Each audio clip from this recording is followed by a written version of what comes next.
This is just a sample of the audiobook. To get the complete audiobook, access the link posted in the first comment. Our ill-fated and most lamentable friendship has ended in ruin and public infamy for me, yet the memory of our ancient affection is often with me, and the thought that loathing, bitterness, and contempt should forever take that place in my heart once held by love is very sad to me.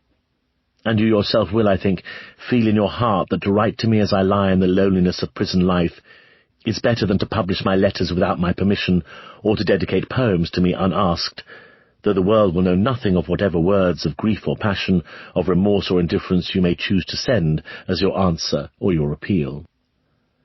I have no doubt that in this letter, in which I have to write of your life and of mine, of the past and of the future, of sweet things changed to bitterness, and of bitter things that may be turned into joy, there will be much that will wound your vanity to the quick. If it prove so, read the letter over and over again till it kills your vanity.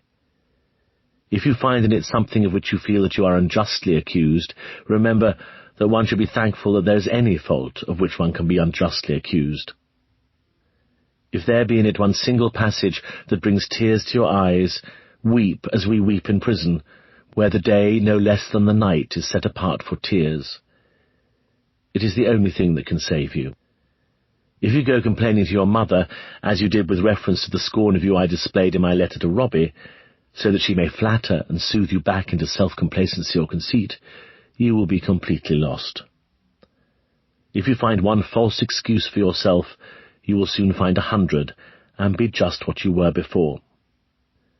Do you still say, as you said to Robbie in your answer, that I attribute unworthy motives to you? You had no motives in life. You had appetites merely. A motive is an intellectual aim. That you were very young when our friendship began. Your defect was not that you knew so little about life, but that you knew so much.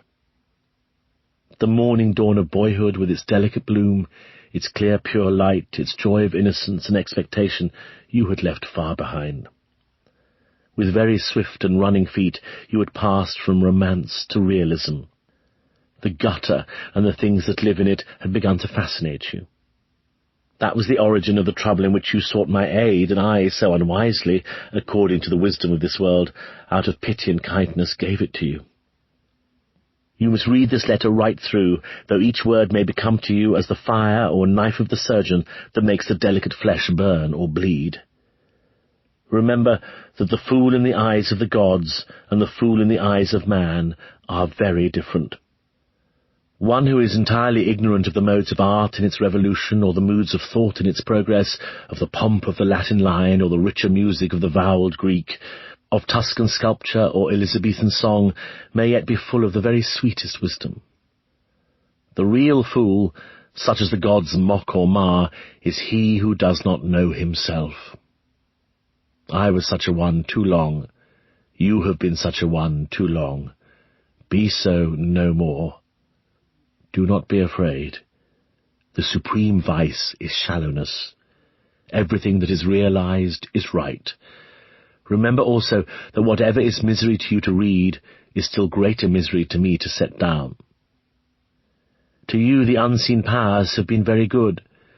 They have permitted you to see the strange and tragic shapes of life as one sees shadows in a crystal.